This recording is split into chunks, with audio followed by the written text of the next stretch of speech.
Since November, you'll probably remember that Combs has been named in 8 civil lawsuits, 7 directly accusing him of sexual assault. CNN's Elizabeth Wagmeister has all of this new reporting for us. Elizabeth, what more are you learning? Good morning, Kate. So this is obviously the biggest escalation since those March raids on Diddy's homes in Los Angeles and Miami. We are now hearing that federal investigators are preparing to possibly bring witnesses in front of a federal grand jury in New York City. What we have heard is that possible witnesses have been notified that they could be called to testify. Now, sources do caution that investigators are still in the process of gathering information. In fact, they are still calling in new witnesses, and they have called in some witnesses multiple times. We also hear that the majority of the accusers who have filed these civil lawsuits against Sean Diddy Combs have been brought in for questioning, and again, some of them being called in numerous times. We hear that many are cooperating and even handing over evidence that they feel could be relevant into this federal probe. Now, a spokesperson for Homeland Security did not respond to our request for comment about the presence of a grand jury, but they did confirm that this investigation is presently ongoing. Elizabeth, what are you learning about the evidence that investigators could be reviewing here? So, as I mentioned, those federal raids that were conducted on his homes back in March, obviously a lot of people wondering what was seized. Well, we are learning now that federal investigators are in possession of video footage that was taken inside of Combs's residence. We hear that these investigators have been contacting individuals that they have seen on this footage. One person, in addition to the accusers who have filed these civil suits, is a male worker. That is what a source tells me, and that they have been brought in for questioning through these federal investigators. Now, when the raids first happened, we had a law enforcement source tell us at CNN that the investigation was largely based in which is what HSI specializes in. Now we are hearing that that scope has been widened and that investigators are really looking into all of these claims put forth in these civil lawsuits. That would include not just sex, but also money laundering and illegal drugs. I have a source who tells me, quote, "This is much bigger than just these lawsuits." Sounds like much more to come. Elizabeth, thank you very much for your continued great reporting on this. Still ahead.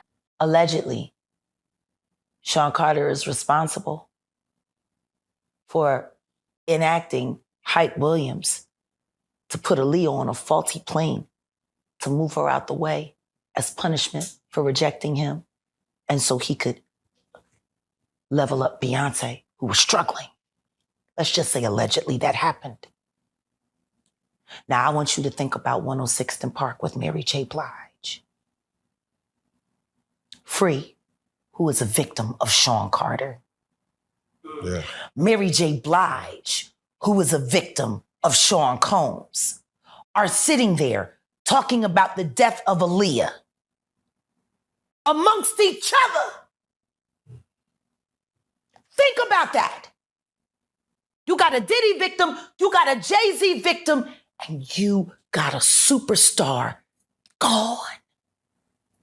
They know what happened. And yet, they had to sit there and have that conversation like they didn't know who did it. You image yourself after a gay painter. Your big homie want to look like a gay painter. What are we talking about here? We're talking about Basquiat. He wants to look like a gay painter. And I lived with Sean Puffy Combs for a year. Hey, it was curious. I got a chance to see some things. Yeah, but you were 13. What were you seeing? I went there to see the lifestyle. Right. And I saw it. And it was, but I don't know if I could indulge and understand what I was even looking at. It was pretty wild. So nobody tried. What I did say is that there were very curious things taking place. And I didn't necessarily understand it. 14 years old. You're a dad now. Would you ever send your kid to Puffy camp? Hell no. See? You got to look at the dude actions, man. His actions when Kim was alive. You understand? What action did he do? When Kim lived on 70th something street, and I would go upstairs with Diddy, you could hear the shit in the hallway. And I would just shake my head when he come out or whatever, and Kim would be in the house. and it's always about where she was at or who she was dealing with. You know what I mean? So I'm not gonna see you physically put your hands on nobody. I don't give a shit who you are or what. I'm not gonna see you physically put your hands on her. You understand? Even though it's been over 6 years since Kim Porter's untimely passing, the whispers around her death have surged back into the limelight thanks to the legal storm brewing around Sean Diddy Combs. The mystery surrounding Kim's sudden demise, her intimate ties with Diddy, and her unfinished tell-all book have all fueled intense speculation. Did Diddy play a role in her tragic end? That's the million-dollar question. Now, as the spotlight tightens on Diddy once again, a close friend of Kim's has dramatically stepped forward, ready to dish out all the dirt. Could this insider have the smoking gun that ties Diddy to Kim's death, or is this just another attention seeker looking to grab a slice of the sensational Diddy drama? So, what's the scoop on the tragic day? On November 15th, 2018, the plot thickens with a chilling emergency call to the police about an unresponsive woman in her Toluca Lake, California home. By the time the first responders burst through the doors, it was too late. Kim was already beyond help. At approximately 11:40 a.m., the authorities pronounced the 47-year-old model, Kim Porter, dead. The news sent shockwaves through the media. It was a bombshell no one saw coming. Why would a vibrant model and mother suddenly leave us so young? The buzz was instantaneous, and the mystery only deepened. The plot thickened when initial reports from TMZ threw everyone for a loop, claiming that Kim's sudden departure was due to cardiac arrest, a tidbit caught from an intercepted emergency dispatch call. However, just when everyone thought they had the story straight, a twist emerged. Days later, it was confirmed that Kim actually succumbed to lobar pneumonia after battling flu-like symptoms. The revelation left more questions than answers. Amidst this turmoil, Kim's family, including her 4 children and a devastated Diddy, were left reeling. Diddy took to Instagram to share his heartbreak with the world, posting, "For the last 3 days, I've been trying to wake up out of this nightmare, but I haven't. I don't know what I'm going to do without you, baby." His words painted a picture of a man lost in grief, publicly mourning the unimaginable loss of Kim. The community and fans felt every ounce of his pain, watching this drama unfold with bated breath. Diddy's emotional outpouring didn't stop there. He continued to bare his soul on Instagram, expressing his profound longing for Kim. "I miss you so much," he confessed. "Today, I'm going to pay tribute to you. I'm going to try and find the words to explain our unexplainable relationship. We were more than best friends. We were more than soulmates. We were some other shit." His raw, heartfelt words touched a chord with fans everywhere. "And I miss you so much. Super black love," he added, encapsulating their unique bond and the deep impact Kim had on his life. It was a moving tribute, pulling at the heartstrings of everyone who followed their story, deeply connected lives.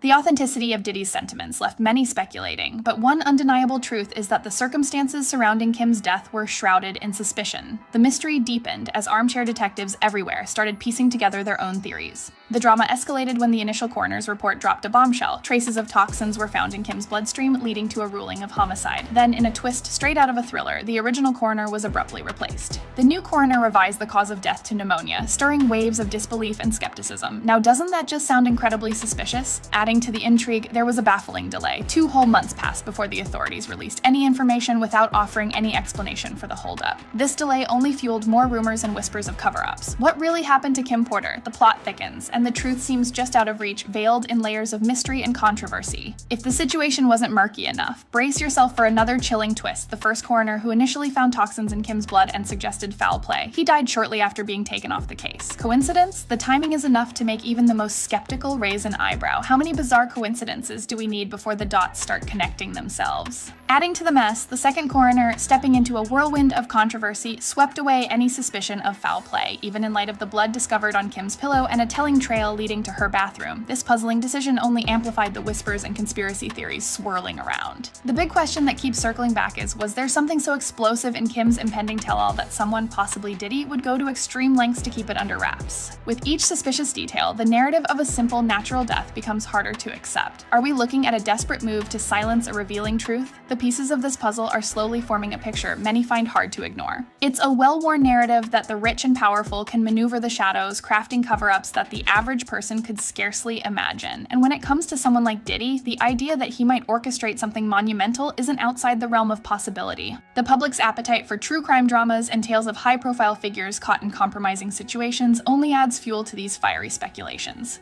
Adding an extra layer to this intrigue are comments from none other than Kanye West, who's pointed out Diddy's extensive network of influential connections. According to Kanye, Diddy's reach is such that he could potentially manipulate outcomes to his favor, escaping consequences that might ensnare others. And let's not overlook the symbolic weight of Diddy being handed the key to New York City. It's not just a key, but a testament to his power and standing within the elite. All these elements mix together into a potent cocktail of suspicion and curiosity. If the official explanation of pneumonia as the cause of Kim Porter's death doesn't sit well with you, rest assured you're in good company. Doubts and disbelief continue to linger among those who are close to Kim, and many suspect that the full story hasn't yet come to light. The lingering questions and unresolved details have only deepened the cloud of suspicion. There was even a buzz that Kim's family considered taking legal action against Diddy, suspecting wrongful death. This potential lawsuit had tongues wagging, speculating about the pressures and possible revelations such a case could bring to the surface. However, mysteriously, the lawsuit never materialized, and no clear reasons were given for this decision. This abrupt halt in legal action has left many wondering what might have been revealed in court or what behind-the-scenes negotiations took place. The intrigue continues, and the plot only thickens, keeping everyone guessing about the true narrative hidden beneath the official story.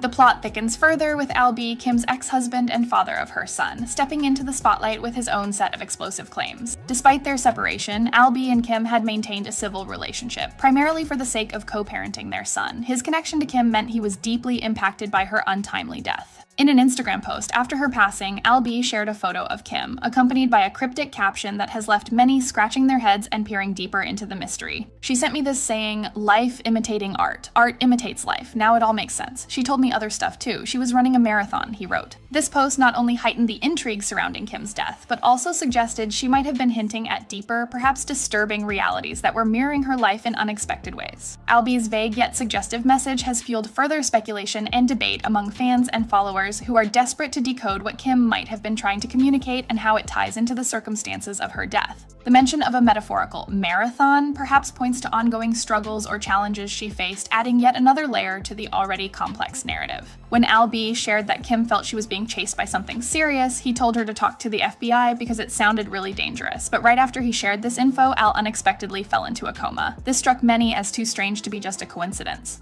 People started thinking it was very handy for Diddy that Al couldn't talk anymore, especially if Diddy had secrets to keep. Then, Jaguar Wright, who always speaks her mind, pointed out something spooky. She said that it seems like anyone who used to work with Uptown Records, where Diddy got his start, either died or almost died. Jaguar accused Diddy of being behind all this, which got everyone wondering if he was really involved in something scary. Now everyone's looking closer at what's really going on behind the scenes in the music world, thinking it might be darker than they realized. If Diddy thought putting Al B in a coma would silence him, he was wrong. Al wasn't done sending cryptic messages to the world. About 2 years after Kim passed away, Jasmine and Brand revealed that Al was certain Kim's sudden death wasn't just due to pneumonia. That just didn't sit right with him. He was outspoken, saying, "That's some bullshit, really? This is where I get in trouble." Al pointed out that they had just celebrated their son Quincy's new deal and a Christmas special with Netflix, and Kim was in great spirits, laughing during an event where both he and Diddy were present. Al left it at that, making it clear he was deliberately mentioning Diddy to express his doubts about the official story of Kim's death. His message was loud and clear. He didn't buy the pneumonia explanation at all. While Diddy faces intense scrutiny and suspicion from the public today, things haven't always been this way. Not long ago, Diddy was seen as a respected powerhouse in the music industry. However, Jaguar Wright and Al B aren't the only ones raising alarms about him. Diddy's former bodyguard, Gene Deal, also came forward with some explosive comments about Kim and Diddy's relationship. He claims that Kim's experience echoed the allegations made in Cassie's lawsuit against Diddy. According to Gene, Diddy manipulated and mistreated Kim, and she never got the chance to tell her own story because she passed away too soon.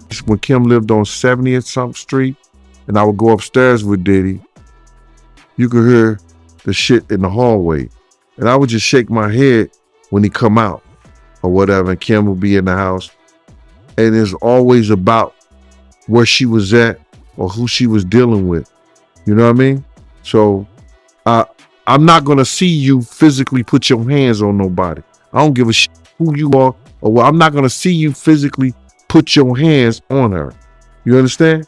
Other sources have described Diddy as extremely controlling in his relationship with Kim. Considering Diddy's powerful status, it's perhaps not shocking to hear he might have treated his partner as if he owned her. In such a skewed power dynamic, it's likely Kim felt pressured to tolerate more than she might have with someone less influential. This paints a troubling picture of what life might have been like for her behind the scenes. Kim and Diddy's saga began in the late 80s, but they didn't start dating until 1994. Before long, in 1997, Kim was pregnant with their first son, Christian. Their relationship seemed to be on the fast track, but it didn't last. Just a year after Christian was born, Diddy left Kim for Jennifer Lopez, and Kim had to learn about it from the tabloids, not even from Diddy himself. Talk about a harsh blow. Despite the public embarrassment, Kim stood strong. She wasn't about to let Diddy's new relationship shake her. In a fiery statement, she made her feelings clear. That relationship wasn't real. The world just saw the bright lights and the camera, but I knew what was really going on. He was still in love with me. He was calling 50, 60 times a day. Sometimes I wouldn't even talk to him because I was so angry. I couldn't be nice, Kim. I had to be. You know, that B word like this is not going down. This revelation not only showed her strength, but also made Diddy look obsessed, especially as he kept a close watch on her even while dating J-Lo.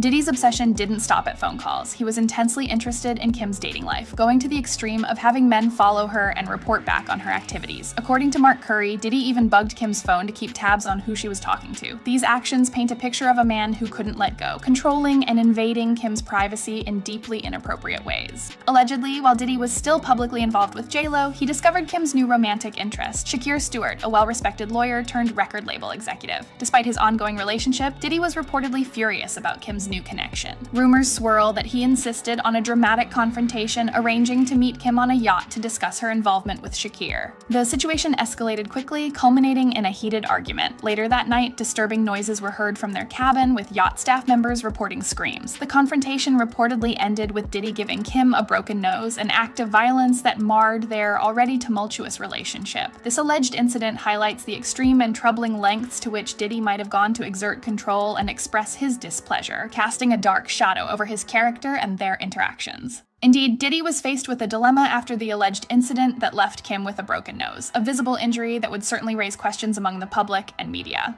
To handle the situation, he reportedly took extreme measures. He flew in a surgeon under the guise that Kim was merely getting a cosmetic rhinoplasty. This move was reflective of a pattern of behavior, as Diddy reportedly used similar tactics to cover up issues during his time with Cassie as well. He seemed to have a calculated method for managing the optics of his private life, a strategy that involved erasing any trace of the incident, evidenced by the fact that almost all photos of Kim with a nose bandage have been scrubbed from the internet. Adding to the string of suspicious events is the tragic fate of Shakir Stewart, Kim's love interest, who was found dead in his Georgia home on November 1st, 2008. Stewart's untimely death, occurring amidst his connections with Kim and the alleged confrontation with Diddy, presents yet another mysterious and troubling coincidence in the series of events surrounding Diddy. Leading up to his tragic demise, Shakir Stewart was reportedly consumed by paranoia, isolating himself and expressing fears of being watched. This unsettling behavior echoes what Albee disclosed about Kim's state of mind before her own death, suggesting both may have sensed imminent danger. Despite the cycles of humiliation and alleged